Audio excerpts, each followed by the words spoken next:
الله من الشيطان الرجيم بسم الله الرحمن الرحيم وقاسمهما إني لكما لمن الناصحين فدلاهما بغرور فلما ذاقا الشجرة بدت لهما سوآتهما وطفقا يخصفان عليهما من ورق الجنة وناداهما ربهما ألم أنهكما عن تلكما الشجرة وأقول لكما إن الشيطان لكما عدو مبين قالا ربنا ظلمنا أنفسنا وإن لم تغفر لنا وترحمنا لنكونن من الخاسرين قال اهبطوا بعضكم لبعض عدو ولكم في الأرض مستقر ومتاع إلى حين قال فيها تحيون وفيها تموتون ومنها تخرجون صدق اللہ العظیم۔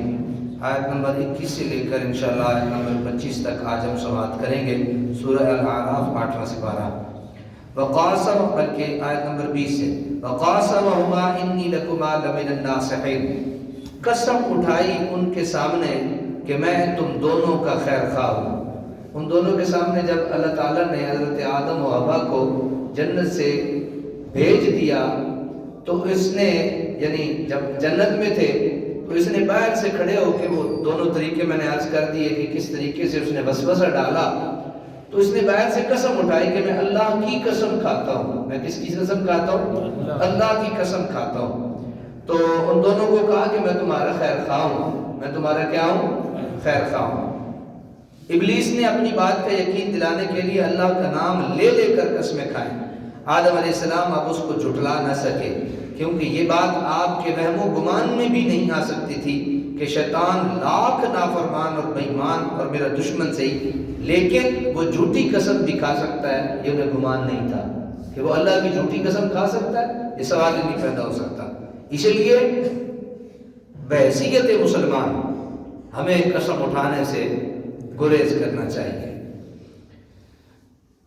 کریم الفطرت انسان کا اپنی پاک نفسی کے باعث کسی ایار کے مکر و فریب میں آ جانا کوئی مشکل بات نہیں۔ بڑے مزے کا واقعہ آپ نے لکھا ہے کہ حضرت عبداللہ ابن عمر رضی اللہ عنہ جب اپنے کسی غلام کو عبادت الہی میں ذوق و شوق سے سرگرم دیکھتے تو اسے آزاد کر دیتے۔ کافی آپ کے غلام تھے، چنانچہ آپ کے اکثر غلام اپنے آپ کو آزاد کرانے کے لیے لمبی لمبی نمازیں پڑھا کرتے تھے کہ اب لمبی لمبی نمازیں پڑھیں گے حضرت عبداللہ ابن عمر ہمیں آزاد کر دیں گے، اور آپ سب حسب عادت انہیں آزاد کر دیتے۔ آپ کو عرض کی گئی آپ کے غلاموں کی یہ عبادتیں اللہ کی رضا کے لیے نہیں بلکہ آپ کو فریب دینے کے لیے ہیں، تو آپ رضی اللہ عنہ نے فرمایا من خادعنا باللہ خدعنا، جو ہمیں اللہ کے نام سے دھوکہ دیتا ہے ہم اس کے دھوکے میں آنے کے لیے تیار ہیں۔ جو ہمیں اللہ کے نام پہ دھوکہ دیتا ہے ہم اس کے دھوکے میں آنے کے لیے تیار ہیں۔ سبحان اللہ۔ فضلہما بغرور، پس شیطان نے نیچے گرا دیا ان کو دھوکے سے۔ فلما ذاق الشجرۃ، پھر جب دونوں نے چکھ لیا درخت سے، بدت لہما سوآتہما، تو ظاہر ہو گئی ان پر ان کی شرمگاہیں، فطفقا یخصفان علیہما، اور چپٹانے لگ گئے اپنے بدن پر، من ورق الجنہ، جنت کے پتے، وناداہما ربہما، اور ندا دی انہیں ان کے رب نے، الم انہکما عن تلکما الشجرہ، کیا نہیں منع کیا تھا میں نے تمہیں اس درخت سے، وَأَقُلْ لَكُمَا إِنَّ الشَّيْطَانَ لَكُمَا عَدُوٌّ مُبِينٌ، اور کیا نہ فرمایا تھا تمہیں کہ بلا شبہ شیطان تمہارا کھلا ہوا دشمن ہے۔ اللہ تعالیٰ نے پھر انہیں کہا کہ آج جو چیز تم پہ عیاں ہو گئی، یعنی تمہارا ستر کھل گیا، جیسے تم آج درختوں کے جنت کے درختوں کے پتوں سے چمٹا کے، یہ انسان کی ابتدائی انداز تھا لباس کا، تو یہ چمٹا کے اپنا ستر چھپا رہے ہو، کیا میں نے تمہیں نہیں کہا تھا کہ یہ جو اس درخت کے قریب نہیں جانا، اور یہ جو شیطان ہے یہ تمہارا کھلا دشمن ہے، میں نے کہا نہیں تھا تمہیں؟ ایک سوال پیدا ہوتا ہے دماغ میں کہ کیا ضرورت پڑی تھی اللہ کو کہنے کی کہ اس درخت کے قریب نہیں جانا؟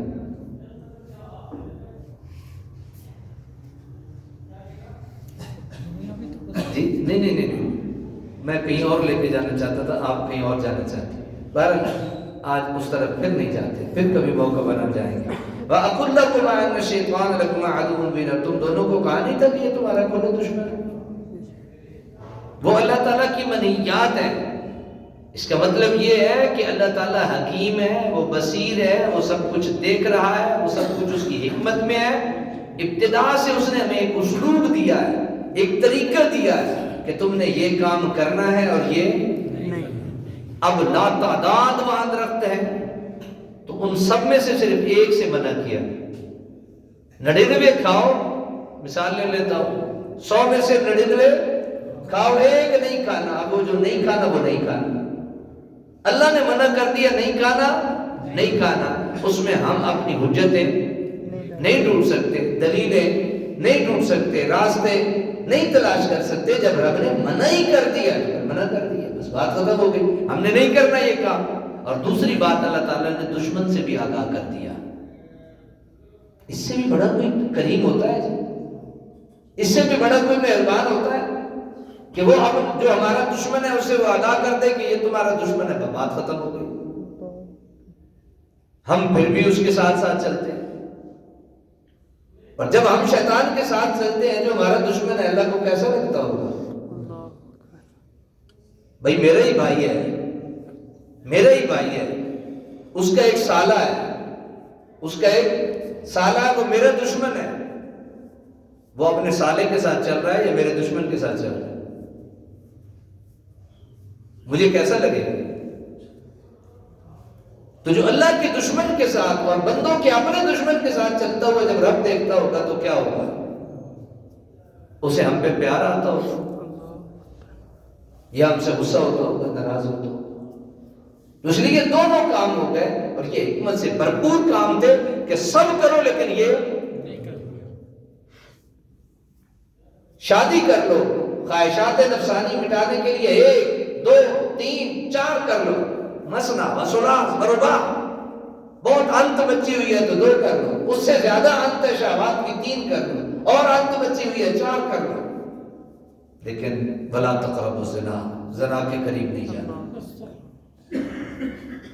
اللہ نے ہر چیز کے ساتھ اس کا حلال طریقہ رکھا ہے۔ اگر سود حرام کیا ہے تو اللہ تعالیٰ نے کاروبار کو جائز بھی کیا، منافع کو جائز بھی کیا، ڈبل منافع کو بھی جائز کیا۔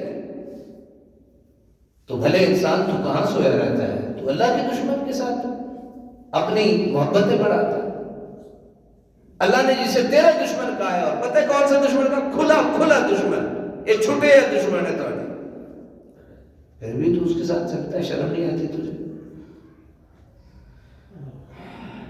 عدو المبین، کھلا دشمن اللہ تعالیٰ نے اسے کہا ہے۔ قال ربنا آباتا نہیں کو، جس پہ ہمیں پھر بھی رہ کے اس پہ پیار آتا ہے۔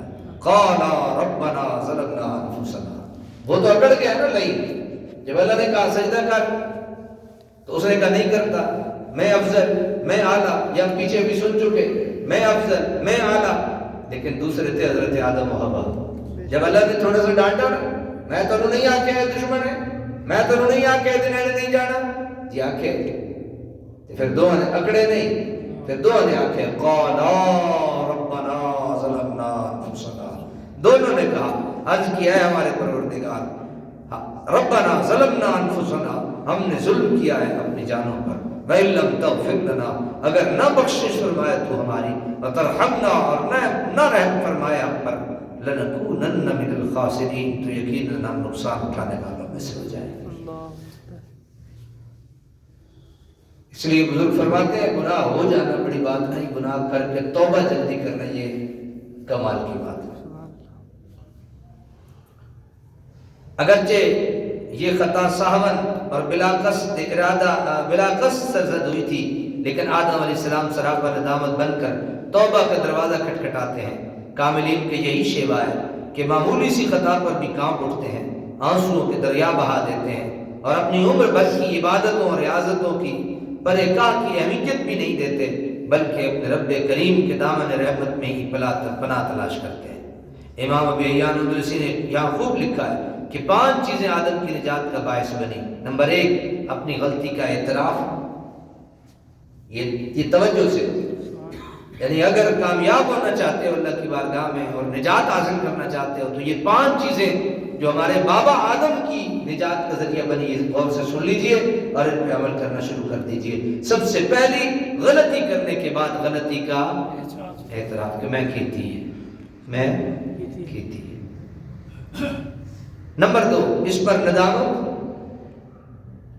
اب غلطی تو ہو گئی، شرمندہ ہو جاؤ، اپنی گردن اپنی آنکھیں جھکا دو، اپنے آپ کو اس پر ملامت، مجھے بڑا افسوس ہے، مجھے ایسا نہیں کرنا چاہیے تھا۔ نمبر 4، توبہ، آئندہ نہیں کروں گا۔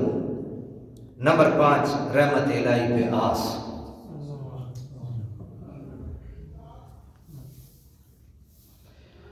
ہائے ہائے، مان لینا ہی بڑا کمال ہے۔ میں کہتی اکثر و بیشتر میں بچے ہیں غلطیاں کر بیٹھتے ہیں، طالب علم ہو یا اپنی اولاد میں سے ہو، کوئی بھی غلطی کر دے نا تو ماں باپ کی خواہش ہوتی ہے یہ اپنی غلطی مان لے۔ جب وہ غلطی مان لے غصہ ختم ہو جاتا ہے۔ کبھی نوٹ کیا؟ جب غلطی مان لے نا کوئی بندہ تو غصہ ختم ہو جاتا ہے۔ پھر دوسری چیز فرمائی کہ وہ جو غلطی مان لی نا اب اس پہ شرمندہ بھی ہو جائے کہ میں کیتا ہے، میں نے معاف کر، میں نے بڑی شرمندگی کی، توبہ کر لی، آئندہ نہیں کروں۔ اور یہ جس بھی بچے کو جو معصوم ہے، جو کیا ہے معصوم ہے، اس کی یہی عادت ہوتی ہے۔ اس کے پاس نہیں ہوتی تو صرف ایک چیز نہیں ہوتی، اللہ کی رحمت کی آس نہیں ہوتی، اسے سبق یہ پڑھایا نہیں گیا ہوتا، اسے سبق یہ پڑھایا نہیں گیا ہوتا، اسے رب کی رحمت کی آس پہ لگایا نہیں گیا ہوتا۔ ورنہ جو معصوم بچہ ہوتا ہے اس میں یہ چاروں چیزیں پہلے سے موجود ہوتی ہیں۔ وہ معافی مانگ بھی لیتا ہے، وہ توبہ کر بھی لیتا ہے، وہ شرمندہ ہو بھی جاتا ہے، وہ یہ کہہ بھی دیتا ہے میں آئندہ نہیں کروں گا۔ اے بندہ مومن، تجھ میں بھی یہ 4 چیزیں نہیں بلکہ 5 چیزیں جو ہیں جو حضرت آدم کی نجات کا ذریعہ بنی ہیں، اپنی پرانی غلطیوں کو مان لو، میں نے کیا، توبہ کر لو، شرمندہ ہو جاؤ، آئندہ نہ کرنے کا اعتراف کر لو، اور اپنے رب کریم کے اس کرم پہ آس اور امید لگا کے بیٹھ جاؤ، اور پھر کہو اس رب کی بارگاہ میں ربنا ظلمنا انفسنا وَإِن لَّمْ تَغْفِرْ لَنَا وَتَرْحَمْنَا لَنَكُونَنَّ مِنَ الْخَاسِرِينَ۔ جے تم رحم نہ کیتا پھر ایسی خسارہ پڑے گا۔ قَالَ اهْبِطُوا بَعْضُكُمْ لِبَعْضٍ عَدُوٌّ، اللہ تعالیٰ نے فرمایا نیچے اتر جاؤ، لِبَعْضٍ عَدُوٌّ، تم ایک دوسرے کے دشمن ہوگے، وَلَكُمْ فِي الْأَرْضِ مُسْتَقَرٌّ، اور تمہارے لیے زمین میں ٹھکانہ ہے، وَمَتَاعٌ إِلَىٰ حِينٍ، اور نفع اٹھانا ہے ایک وقت تک، قَالَ فِيهَا تَحْيَوْنَ، نیز فرمایا اسی زمین میں تم زندہ رہو گے، وَفِيهَا تَمُوتُونَ، اور اسی میں مرو گے، وَمِنْهَا تُخْرَجُونَ، اور اسی سے تم اٹھائے جاؤ گے۔ یعنی تمہارا مسکن اصلی معتاد یہی زمین ہے۔ اگر خرق عادت کے طور پر کوئی شخص کسی وقت ایک معین وقت کے لیے اس سے اوپر اٹھا لیا جائے، مثلا حضرت مسیح علیہ السلام، تو وہ اس آیت کے منافی نہیں۔ کیا جو شخص چند روز یا چند گھنٹے کے لیے زمین سے جدا ہو کر ہوائی جہاز میں مقیم ہو، یا فرض کیجئے وہیں مر جائے، وَفِيهَا تُحْيُونَ وَفِيهَا تَمُوتُونَ کے خلاف ہوگا، کیونکہ وہ اس وقت زمین پر نہیں ہے۔ معلوم ہوا اس قسم کی قضائے کلیہ کے رنگ میں استعمال نہیں ہوتے۔ یہ کچھ ایسی فنی بحث تھی جو آپ کی خدمت میں پڑھ دی، میں نے سمجھنے کی ضرورت نہیں ہے۔ بہرحال اللہ تبارک و تعالی ہمیں گناہوں کی معافی مانگنے کی، یہ دیکھو نا تھوڑے سے دورانیے میں ہم نے کیسی کیسی باتیں سماعت کی ہیں، قرآن کے کیسے کیسے کمالات ہم نے سنے ہیں۔ کہاں سے چلی تھی بات، کیسے بنایا، آغاز یہاں سے ہوا تھا، بنایا کیسے، کتنا خوبصورت بنایا، پھر اس بنانے کے بعد کہا کہ تمہیں میں نے اس چیز سے منع کیا تھا، یہ چیز نہیں کھانی، پھر تم نے وہ چیز کھائی، پھر شیطان نے تمہیں قسم دلائی، تم نے شیطان کی مان لی، میری نہیں مانی، شیطان کی سچی بات بھی نہیں ماننی، میری بات کے خلاف ہو تو، میری بات کے خلاف ہو تو شیطان کی سچی بات بھی نہیں ماننی۔ کتنی کوئی ملمہ کاری کر کے تمہارے سامنے پیش کر دی جائے، پھر بھی اس کی بات نہیں ماننی۔ پھر وہاں سے چلے جنت میں گئے، پھر جنت میں رہے، پھر اس نے باہر سے آ کے وسوسہ ڈالا، پھر وسوسہ ڈالنے کے بعد پھر اللہ تعالیٰ نے ان کو کیا کہا کہ جناب اب تم نکل جاؤ یہاں سے، چلے جاؤ۔ جب وہاں سے وہ گئے تو جناب ان کے لباس اتر گئے، جب لباس اتر گئے ان کا حیا شرم، ان کا ستر ظاہر ہو گیا، اب لگے شرمندہ ہونے، تو اللہ تعالیٰ نے ڈانٹ دیا وہاں کہ میں نے تمہیں نہیں کہا تھا کہ جناب یہ اس درخت کے قریب نہیں جانا، اور یہ شیطان کا کہنا نہیں ماننا، یہ تمہارا کھلا دشمن ہے۔ جب انہیں احساس ندامت شرمندگی ہو گیا کہ ہم سے غلطی ہو گئی ہے تو فوراً شیطان کے مخالف سمت میں چل کے اللہ کی بارگاہ میں راضی کرنے کے لیے یہ دعا پڑھتی ربنا ظلمنا انفسنا وان لم تغفر لنا وترحمنا لنكونن من الخاسرین۔ اللہ تبارک و تعالیٰ نے پھر کہہ دیا اب تم نے رہنا بھی یہی ہے اور یہیں رہ کے پھر تمہیں واپس بھی میرے ہاں آنا ہے۔ اللہ تعالیٰ ایسے چھوٹے سے فلسفے پہ اپنی اصلاح کی توفیق نصیب فرمائے۔